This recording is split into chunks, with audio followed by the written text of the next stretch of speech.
بسم الله الرحمن الرحيم. الحمد لله رب العالمين. أعزائي طلبة وطالبات الصف الخامس الابتدائي، أهلا ومرحبا بكم مع حل محافظة الجيزة من كتاب الأضواء. نص الاستماع اللي معانا بيقول إن تربية الأبناء على الأمانة والصدق تحفظ الأجيال من الفتن والسوء، وقد حثت الأديان السماوية على الالتزام بأداء الأمانة، ومن أشكال الأمانة أداء العمل على أكمل وجه، وعدم إفشاء الأسرار، ومراعاة خصوصية الأشخاص، وحفظ العهود والمواثيق.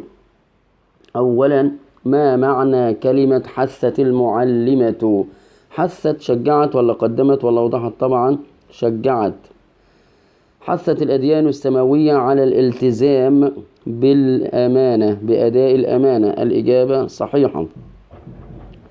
اذكر بعض أشكال الأمانة. أداء العمل على أكمل وجه، رقم 1 أداء العمل على أكمل وجه، ده رقم 1. عدم إفشاء الأسرار، عدم إفشاء الأسرار، عدم إفشاء الأسرار. مراعاة خصوصية الأشخاص. بعد كده بيقول لك هنا اكتب إعلانا عن رحلة ستنظمها مدرستك إلى الفيوم، مراعيا قواعد الكتابة: الجهة المعلنة، المكان، الزمان، الفئة المستهدفة. أولا هنقول كده إعلان عن رحلة ترفيهية إلى الفيوم، رحلة ترفيهية إلى الفيوم تنظمها المدرسة. طيب المكان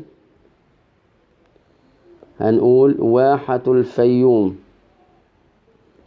بحيرة قارون، وادي الريان، وادي الريان. التاريخ: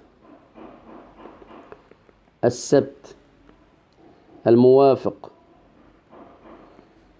18/5/2025.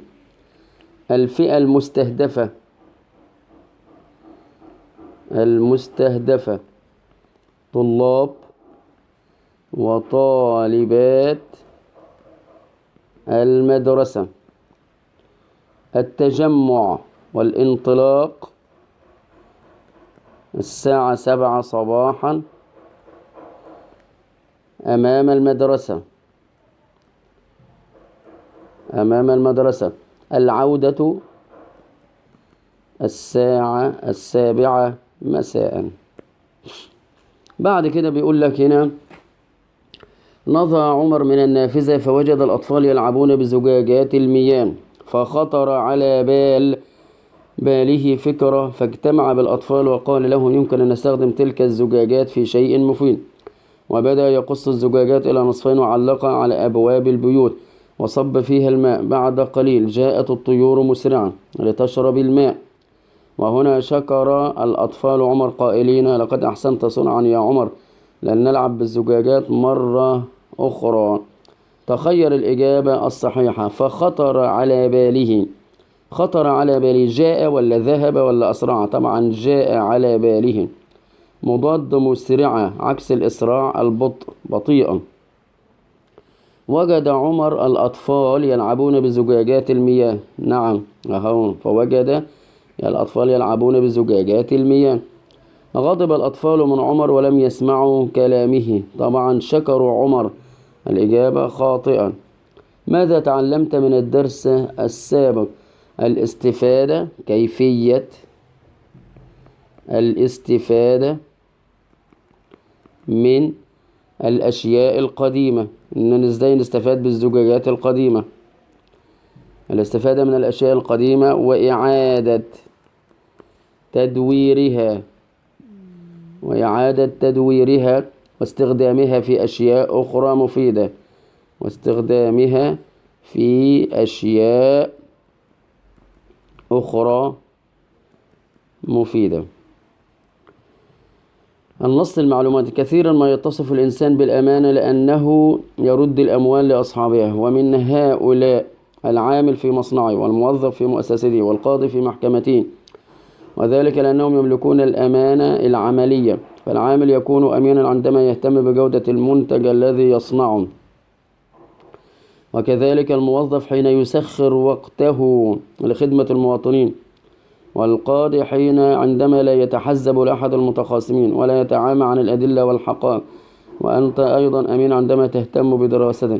مرادف يسخر، هنا يسخر وليست يسخر. حين يسخر يحفظ ولا يتابع ولا يذلل؟ طبعا يسخر يعني يذلل وقته، يعني يخصص وقته. مضاد يتحزب، يعني يتحزب يعني لا ينحاز لحزب دون آخر. تبقى هنا يكون محايد، يكون محايد يعني يحايد. رد الأموال إلى أصحابها من الأمانة، طبعا الإجابة صحيحة. أمانة العامل في مصنعه أمانة مادية، خطأ.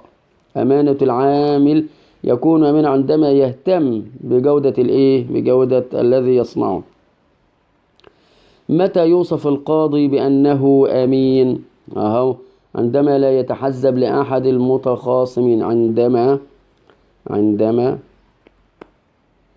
لا يتحزب، عندما لا يتحزب لأحد المتخاصمين ولا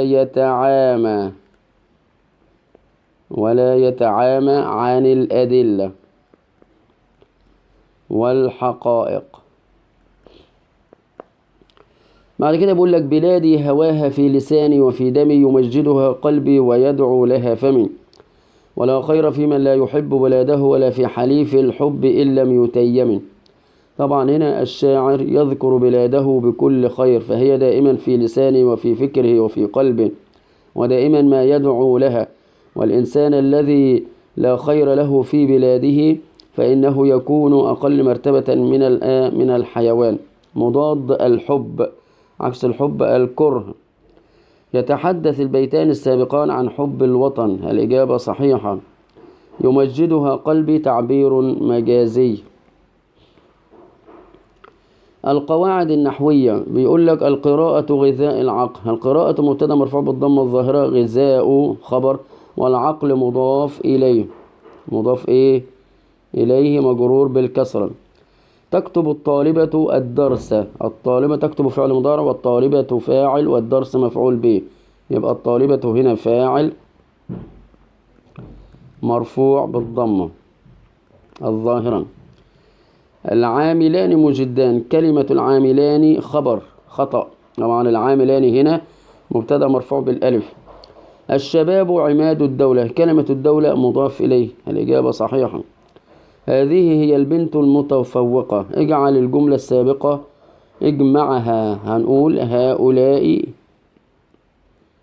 هن البنات المتفوقات. بعد كده ما أجمل مصر، أسلوب تعجب. قال المعلم، طبعا نقطتين بعد ما أقول القول. العدل نقط، هنقول العدل أساس، العدل أساس. يبقى هنا نقطة، هنا بعد كده هنا أساس. إلى هنا نكون قد انتهينا من حل محافظة الجيزة. نترككم في رعاية الله وأمنه، والسلام عليكم ورحمة الله وبركاته.